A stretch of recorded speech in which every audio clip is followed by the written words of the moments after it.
The Wood Shop is sponsored by ChefwareKits, with hundreds of items for wood turners. All right, welcome back. The number one comment was about me sitting on the lathe. Everybody got a kick out of that. It's pretty common doing hollow forms and bowls and stuff like this on a large lathe. A lot of people will sit right on it, so they're looking right down the barrel at their work, and just more comfortable than leaning over it. And about the lathe height too, I can't get this one up as high as my little one, but plus I'm going to be doing larger stuff on it, so it's just easier to sit down on it or bring it out to the end where I can work on it than doing smaller stuff. And lathe heights, it's like I have mine set up, I bend my elbow, and that's where I have the spindle height is right there. But it completely depends on where you're comfortable. And something like this, doing larger things, you don't want it way up in the air. You want it down, and you can get down and work on it. So, and I had a lot of questions about the bowl. The moisture content in the bowl. It wasn't any drier than a regular, a dry bowl. I think it's 8% here in Oregon. It was the fact that the wood was, I guess, starting to turn, and that was the problem. It wasn't that it was, I think I said it was too dry, but I didn't really mean that. I just meant that it was starting to turn and it was a little bit soft. The one side already dips down on one side and then has the void in the center, and that's where the softer wood was.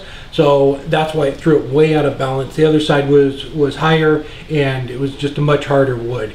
And the problem with it is you can put like a wood stabilizer in it to bring it all back and make it hard again, but it wasn't quite bad enough to go that far.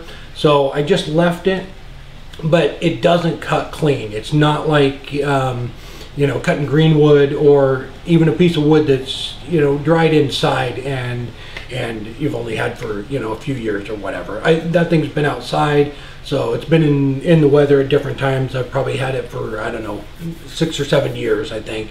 And I got it off the beach too. Somebody asked me where I got it. So that was it. And I wanted to show you real quick. I went ahead, I was going to cut the subfloor out and put it right down to the concrete, but somebody suggested putting the shelf in first. The lathe is all set up for that, and so I got 600 pounds of sand, so hopefully that will do it. I'll show you that.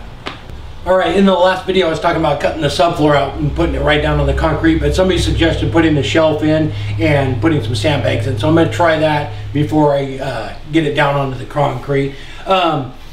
So what I did is I just used 2x6s down the side here. There's brackets inside the legs all set up to put in different kinds of shelves if you want them. So I did 2x6s and 2x4s, and I just cut them to length and ran them all the way down, and then sealed them up with liquid nails so that if the sandbags do break, it'll kind of stay in there a little bit.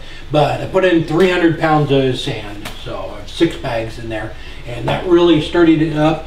Alright, I turned a few bowls the other day, and I just kind of wanted to show you. After I got the sandbags in and everything, it's very stable. There's no vibration, and this is a piece of madrone. It's green, but I turned a few more bowls, and I have the winged one too that I turned. I'll show you that here in a minute, but it turned out great. Everything's nice and stable, and even with the winged one, I had it up to about 1300 RPMs, and it's nice and smooth. Alright, and the other thing was the vacuum chuck. The bowl was too deep for the vacuum chuck that came with it, so I need to make a few. So somebody gave me a link to Stefan Ogle's channel, and episode number 16, he makes a vacuum chuck. And Donnie off of Facebook sent me a picture, and I'll show you that real quick. And I'll put a link to Stefan's that video down below in the description too. But Donnie sent me some pictures of a couple he has made, so I will figure out something and get some made. Alright, and I wanted to show you some pictures. Ron, I think maybe you remember I went up to a seminar up in Washington and met up with him again this year, and he sent me some pictures of coffee mugs he did. He got the inserts from Craig at ChefwareKits and sent me some pictures, and I'll show them to you here. I think secretly he's a Broncos fan. Alright, they're just beautiful, Ron. And he is really active over on Woodchuckers. So if you haven't been to that page yet, it's on Facebook, and I think they're up over 1,400 people on that that site on Facebook. So go check that out. It's pretty active and lots of great information. All right, and today I wanted to give a shout out to KRTWOOD. He's just very creative guy. If you haven't been to his channel yet, he doesn't do, you know, a bunch of wood turnings, just all sorts of projects. He did kind of a bandsaw box last week and did these copper inlays in it, and it says in the video it was pretty tedious, but I think it turned out great. I just love stuff like that. I think maybe you remember I did a copper inlay on a little box a long time ago, but I just love stuff like that. So go check out his channel, and I will put a link down below to that. All right, and I put the pictures of this bowl. I put 3 of them up there on Facebook, but I couldn't remember what kind of wood this was, and I finally found the email. It's hawthorn, and Phil came through town. It's been 4 or 5 months ago, and he stopped by and gave me that chunk of wood. So it's hawthorn, and I can't wait to finish that and see what it looks like. But thank you, Phil, again. Oh, and the riddle for today is, what do you always have with you, but you always leave behind? All right. First one in the comments, I will mail you the promo code to $10 coupon at ChefwareKits.